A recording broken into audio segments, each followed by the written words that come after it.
Adui wa kwanza wa kijana naweza nikasema ni kutokujitambua.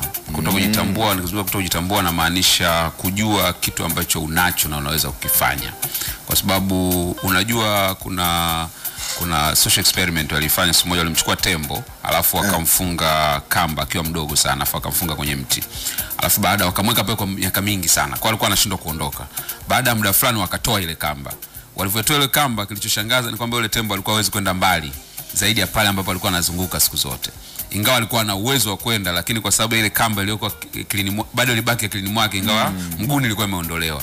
Kwa hiyo kuna vijana wa aina hiyo wengi sana ambao unakuta wana uwezo wa kufanya mambo makubwa, lakini bado hawajaamini kwamba wanaweza kufanya mambo makubwa kwenye maisha. Ndio maana unakuta wengi wanaishia kulalamika zaidi, kwa kutokujua kwamba unapolalamika ni kuambia ubongo wako kwamba matatizo nilionayo yamenishinda, nasubiri mtu mwingine anitatulie, na ubongo wako unaenda likizo unapoanza kulalamika.